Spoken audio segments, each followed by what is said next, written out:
Within a few weeks, Tesla is going to be opening up their Supercharger network for non-Tesla electric vehicles to use. Now, if you do have a non-Tesla EV and you want to use the Supercharger network, you're going to need an adapter, something like one of these. Now, currently, there's only 2 companies that are selling these adapters. In this video today, I speak to the founder and CEO of one of those companies and ask him a variety of questions about the adapter, and I let him make his case to try to convince you that that's the adapter you should get.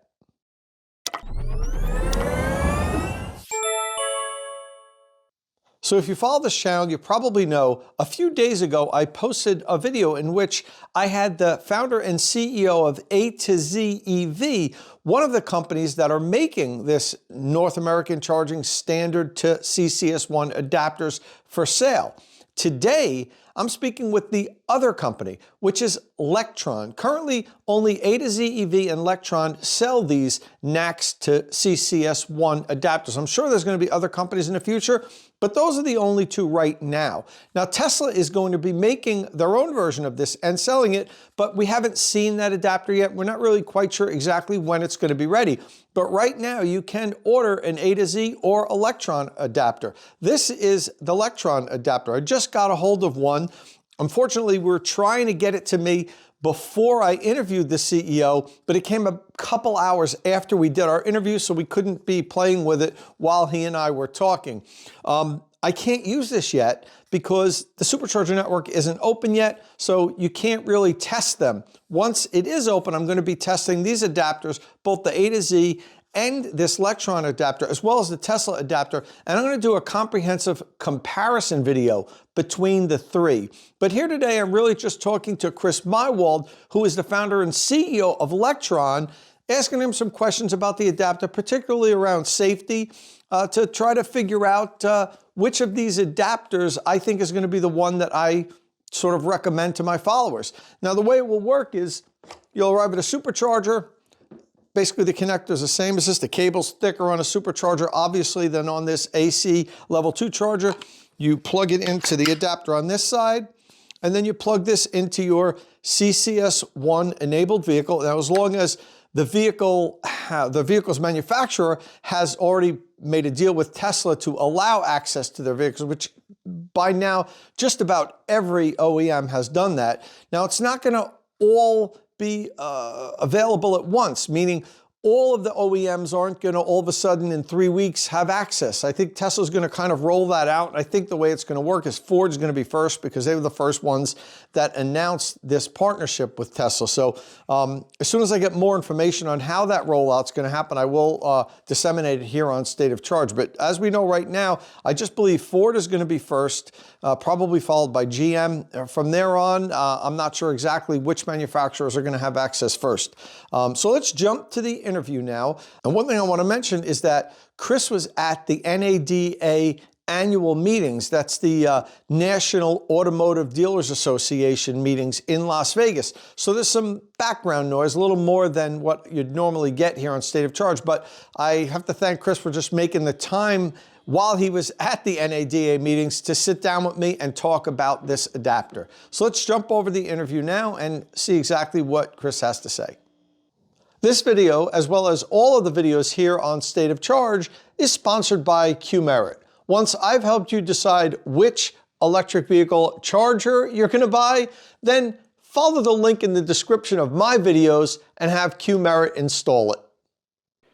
Okay, I'm here today with Chris Maiwald. He is the founder and CEO of Lectron. For those of you that don't know what Lectron is, they are one of the market leaders, if not the market leader, for electric vehicle charging accessories. They sell all kinds of adapters. They sell electric vehicle chargers themselves. They sell extension cords, connector holsters for the wall. One of the things that I like about Lectron is they want to supply the entire ecosystem of electric vehicle charging supplies. They're not just, narrowing in on chargers or cables. They want to provide you with everything. And I've reviewed a lot of their products. I use some of their products. And now they're coming out with another very exciting product, and that's the NACS, or North American Charging Standard to CCS1 adapter. So listen, Chris, thanks for coming on. Sure.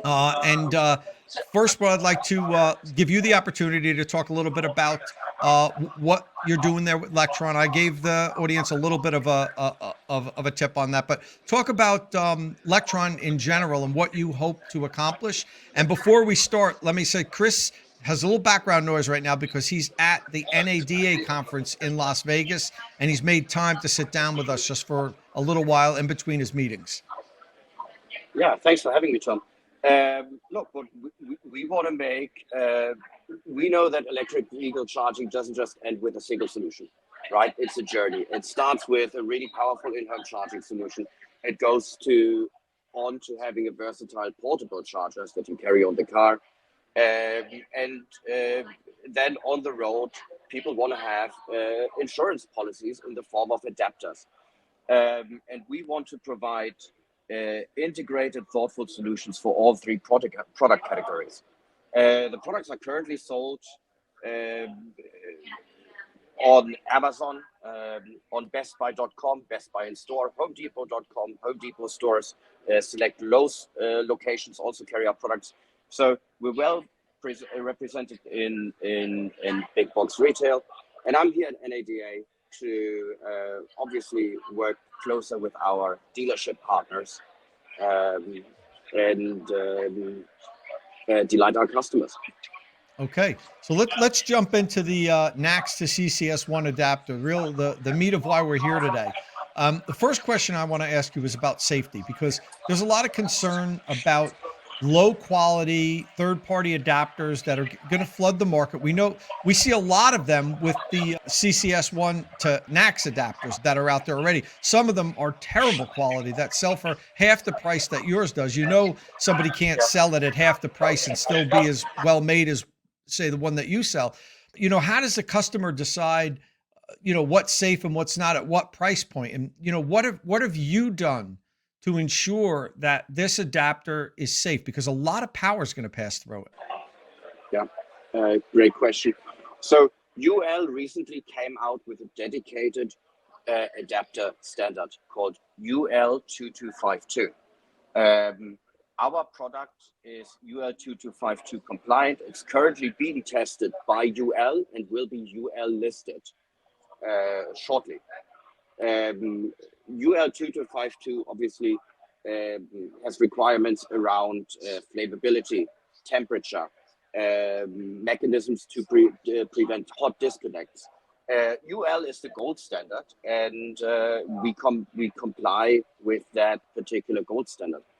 With regards to uncertified products in the aftermarket, specifically on Amazon, it is obviously right now it is fairly unregulated, but as is the case with any maturing industry, I am aware of efforts underway by SAE to start pushing regulation out there to require retailers for manufacturers to show certification there.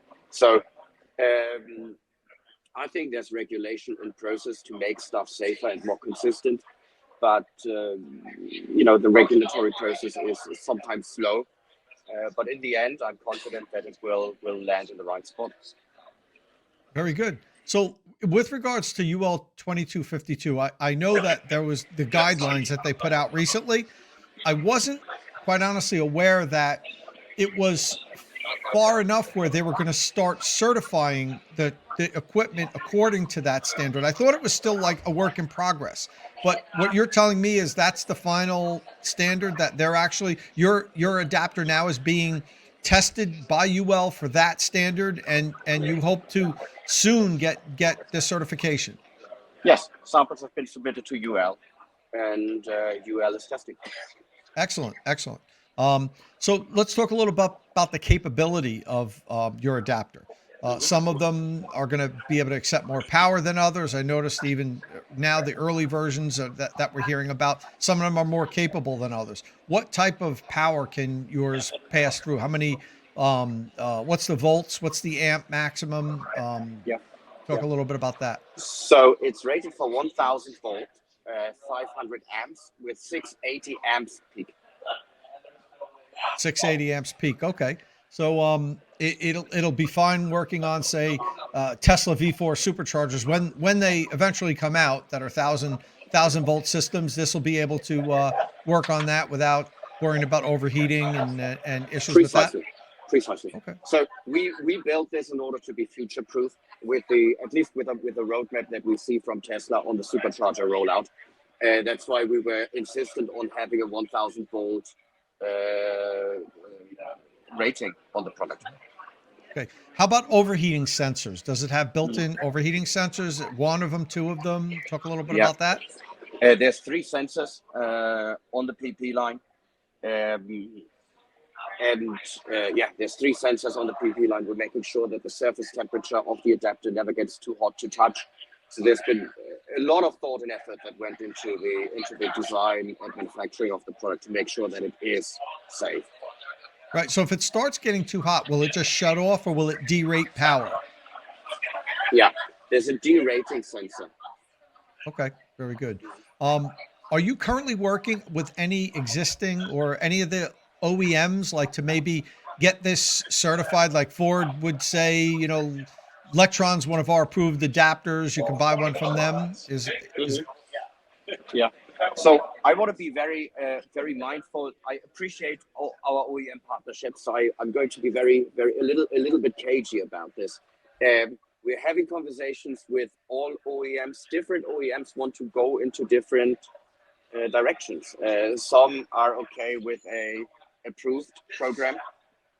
Others would like to have it branded under their own brand. And that's all I can say for the time being. Okay. So it's hypothetically possible that you could be supplying an adapter to a company, but it would be branded on their name, is what you're saying. That's hypothetically possible. It's hypothetically possible. Yeah, I know. I would imagine you have all kind of NDAs and agreements not to talk about things like this. I really value those partnerships, which is why I want to be extremely cautious in what I'm saying. As well you should. As far as the locking mechanism, I would assume if this has any chance of passing the UL 2252, it's no way to disconnect this hot. Yes, that's right. Right. That's right. Yeah. So there's 2 locking mechanisms. There's one locking mechanism on the CCS latch. There's another locking mechanism on the NACS latch, and there are micro switches that when these lines get broken, they stop charging. So the product is safe. Okay. So this is just DC, right? Can customers use this on Tesla destination chargers, AC? No, they can't, and no, they shouldn't. And when you get the sample, which should be any minute at this point, it's already in New Jersey. You will see that we've actually taken out some of the pins. So no, they definitely shouldn't be using it for AC chargers. For AC chargers, we obviously recommend our NACS to J1772 adapter that you've previously tested. Agreed. It's just some of my followers have asked, is there any chance these will be able to be used, like it'll be an adapter for everything? But from what I understand, I don't think that's going to be possible. I don't think it would pass the UL certification if it could anyway. And it's not safe. That's right. Yeah. So, okay. So I know you respect all of your partners, but I have to ask you this question. Is there any chance that Tesla will say that this is one of their approved adapters? Because I know Tesla's making their own, but a lot of my followers seem to have the mindset of, well, if Tesla doesn't say that it's okay, I don't want to use it. Is that on the table as a possibility, or is Tesla just not going to certify any adapter but theirs? My understanding is that Tesla isn't in the adapter business and that they have bigger fish to fry.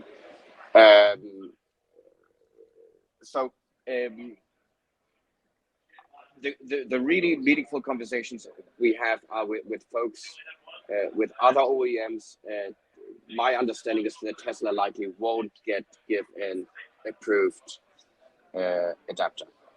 That's what I'm hearing from other people, is that they're not going to say you can't use it, but they're not going to endorse them. And talking about saying you can't use it, these adapters don't have any type of authentication. They're quote unquote dumb, right? The power just passes through them. Do you That's think right. that there's a possibility that Tesla, for instance, might say there's too many low quality adapters out there, so we're gonna make the adapter have to be authenticated. There's gonna be intelligence inside it, and then you'd have to go back and redo your adapter and put some chip in it or something to make it be identified. Is that something that is a possibility? Um, I don't work for Tesla, so I'm not Yeah, obviously I can't speak to their plans. Um, from my understanding, with various relevant parties in the industry, it seems somewhat unlikely at this point. But obviously, as I said, I'm yeah. not a Tesla employee.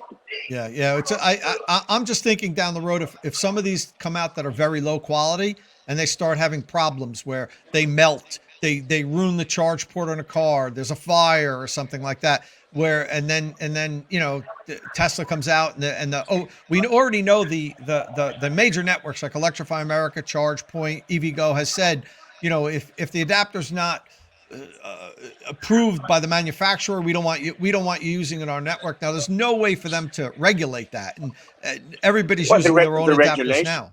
regulation should really come at the point of sale, right? So the folks that are bringing the products into circulation, distributors, retailers, big marketplaces. That's where authentication should take place. That's where folks should make sure that only approved adapters are listed and sold.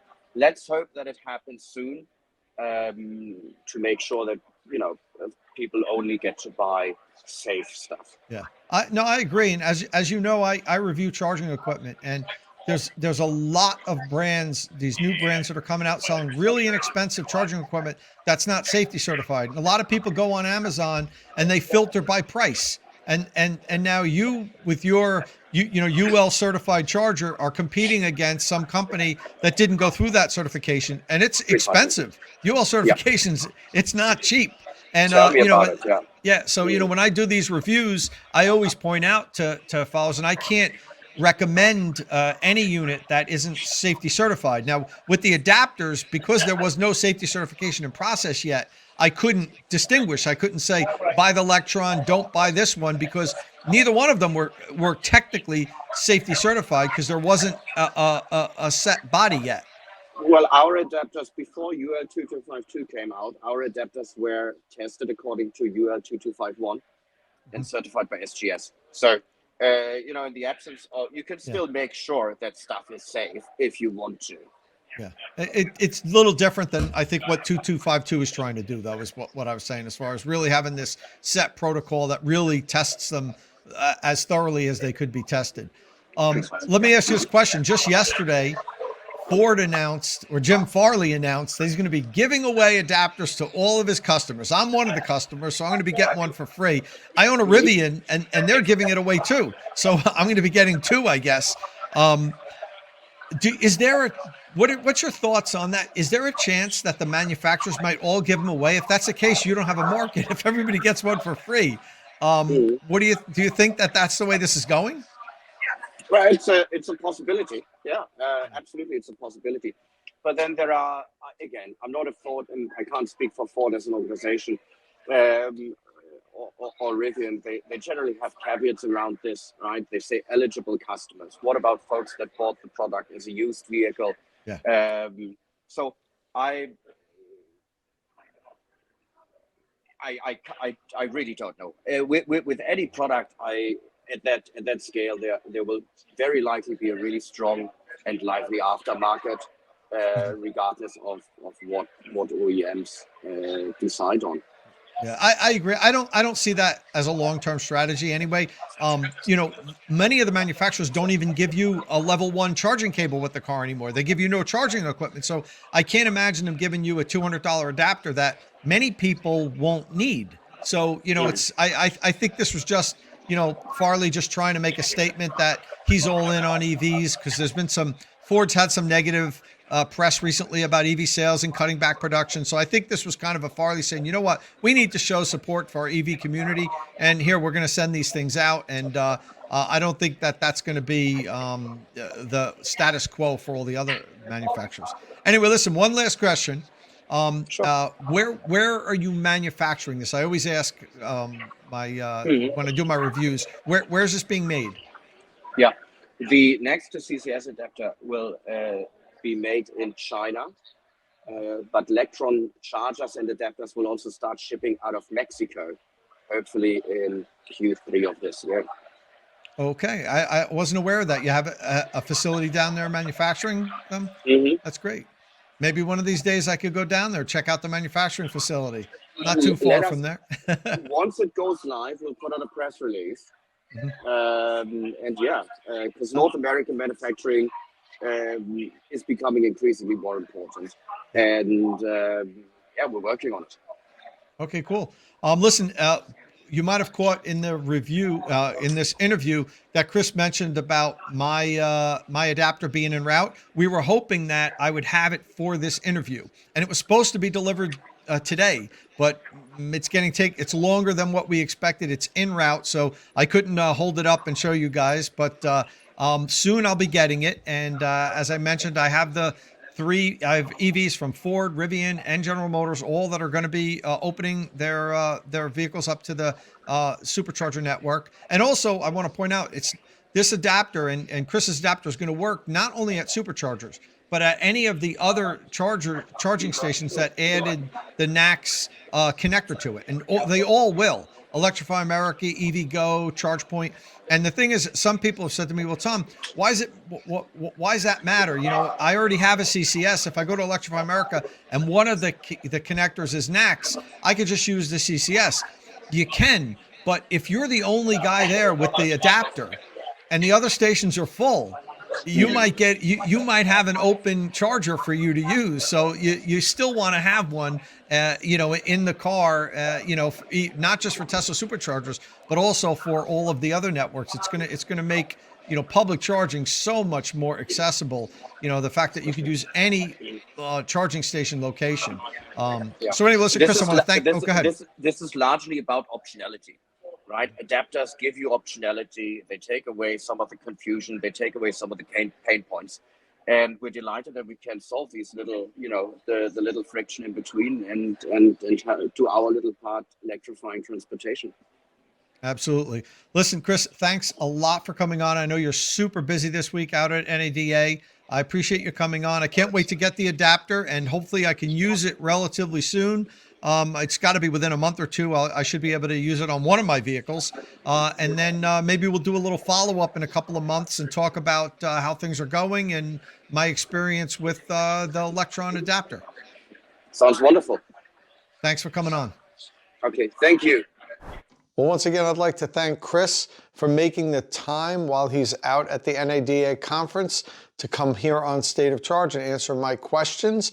I think it was an informative interview. One of the things in particular that I found of interest was that Chris said that his adapter now is undergoing UL testing for certification of UL 2252.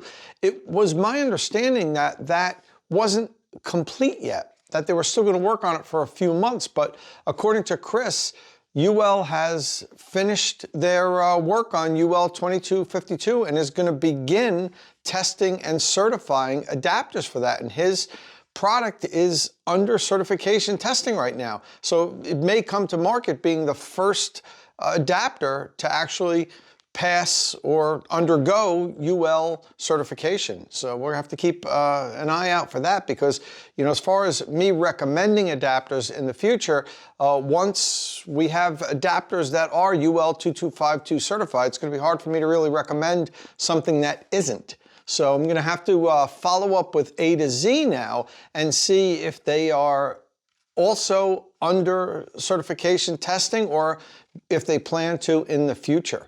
Listen, if this is your first time here at State of Charge, please don't forget, hit that subscribe button and ring the notification bell so you don't miss any upcoming electric vehicle news and reviews. And as always, thanks for watching.